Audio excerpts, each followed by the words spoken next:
एकादशी के दिन जब आप जल शंकर को चढ़ाने तो रोज ही जाते हैं। जब एकादशी का दिन रहे और शंकर जी के मंदिर में आप जल समर्पित करें तो 3 बार मुख से स्वधा स्वधा स्वधा या स्वधा स्तोत्र का पाठ, जिसमें 12 श्लोक 2-4 हैं। पैसा तो आ रहा है पर घर में टिक नहीं रहा। डॉक्टर में, पुलिस में, एक्सीडेंट आदि में, कहीं गलत जगह पर, व्यसन में अगर पैसा जा रहा है, जुए में, मांसाहार, मदिरा पान, या कहीं आया पैसा आने में कमी नहीं, आ रहा है पर टिक नहीं रहा, रुक नहीं रहा।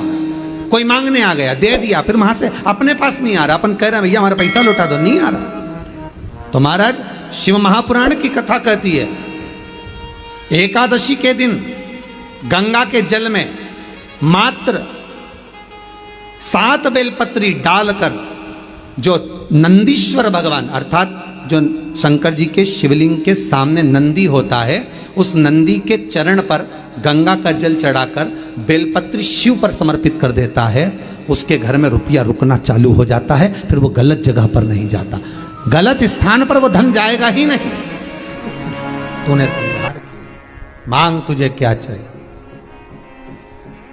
एकादशी ने भगवान विष्णु से कहा, नाथ प्रभु वर दे दो, मृत्यु लोक में जो मनुष्य मेरा व्रत करेगा, चाहे जलचर, थलचर, वायुचर या सांसारिक मनुष्य, मेरा अगर एकादशी का व्रत करेगा प्रभु, उसके यहाँ धन धान्य वैभव सुख संपदा बढ़ेगी और उस जीवात्मा को नरक नहीं भोगना पड़ेगा, सीधे बैकुंठ का उसको वास मिलेगा।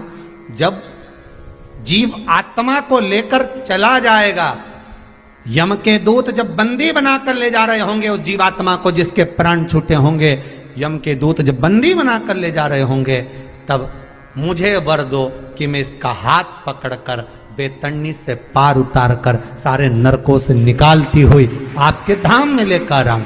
भगवान ने वर दे दिया, तथास्तु। हे एकादशी सुनो, मृत्यु लोक का मनुष्य अन्न का त्याग कर कर, क्योंकि अन्न में एकादशी के दिन पाप पुरुष रहता है, अन्न का त्याग कर कर एकादशी के दिन जो मनुष्य तुम्हारा व्रत धारण करेगा, उस व्रत को करेगा और उस व्रत को धारण करेगा, उसकी मनोकामना पूर्ण होकर वो मेरे ही धाम को जाएगा।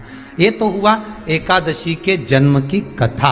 एकादशी संपदा के लिए, अर्थात जिसका व्यापार नहीं चलता, जिसके घर में पैसा नहीं आता, या नौकरी नहीं लग रही, या सर्विस नहीं लग रही, आप अप्लाई कर रहे हो, जगह जगह जाकर इंटरव्यू भी दे रहे हो और पैसा नहीं आता, तो उसके लिए भी प्रयास किया जाता है। पर उसके लिए यहाँ पर जो धन के लिए करते हैं, उसके लिए विष्णुपदी के लिए करते हैं। मतलब जैसे गंगा के जल में तुलसी के 11 पत्ते डाले जाते हैं और उसको किसी भी नारायण के मंदिर में, राम कृष्ण शिव, शंकर नहीं, राम कृष्ण भगवान विष्णु, दत्त आदि जितने नारायण के मंदिर हैं, उस मंदिर में किसी भी पात्र में, एक छोटे से पात्र में उसको भरकर रखी आते हैं महाराज। उससे भी जॉब, सर्विस, नौकरी में सफलता प्राप्त हो जाती है। परंतु वो भी एकादशी को ही होता है। कुछ देर तक पात्र को रखा जाता है, फिर वही पात्र का जल किसी भी वृक्ष के नीचे डाल दिया जाता है, उससे भी नौकरी के लिए फायदा मिलता है। गंगा का जल कोई साधारण नहीं।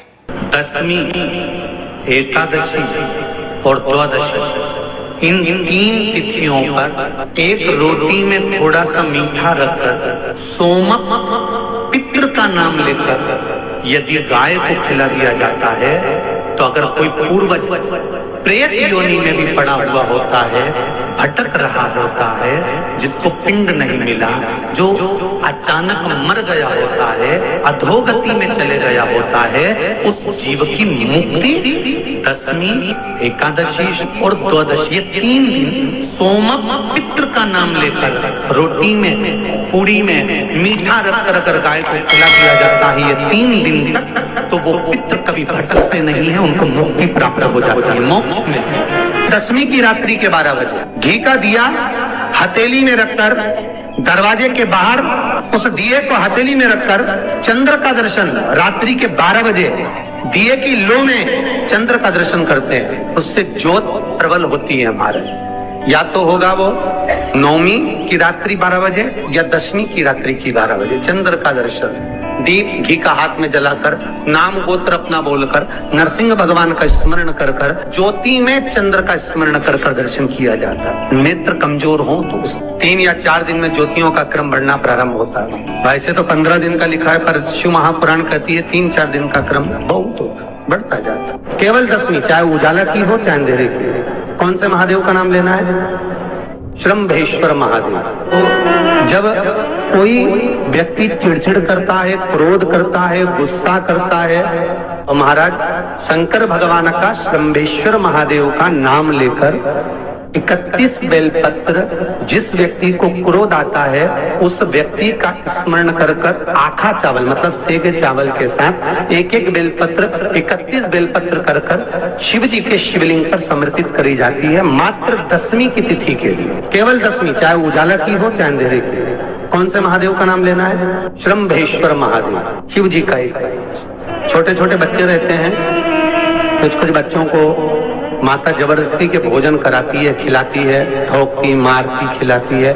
कुछ बच्चे ऐसे रहते हैं वो कुछ खा ही नहीं पाते, मुख में दो और वॉमिटिंग कर देते हैं, उल्टी कर देते हैं। ऐसे बच्चों के लिए या जिस व्यक्ति को भोजन पचता नहीं और उदर में एसिडिटी रहती हो और जलन टाइप की होती हो, उसके लिए भी श्रम्भेश्वर महादेव का स्मरण है। सुंदर व्याख्यान वर्णन किया है। श्रम्भेश्वर महादेव के ठीक सामने अर्थात भगवान शंकर के किसी भी शिवलिंग के सामने एक तांबे के लोटे में जल रख लीजिए और जल के अंदर 3 बेलपत्र डाल दीजिए, एक पीपल का पत्ता डाल दीजिए, शमी के 11 पत्ते कलश को छुआकर शंकर भगवान के शिवलिंग पर श्रम्भेश्वर महादेव के नाम से चढ़ा दीजिए। उस जल को उठाकर ले आइए, 1 रात्रि तक घर के अंदर रखना है।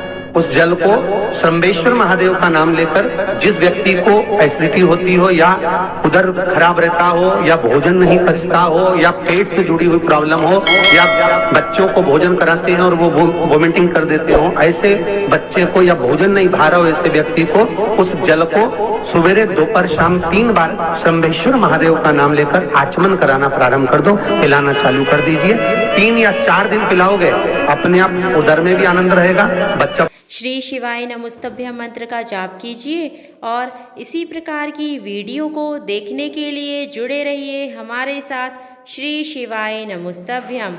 हर हर महादेव।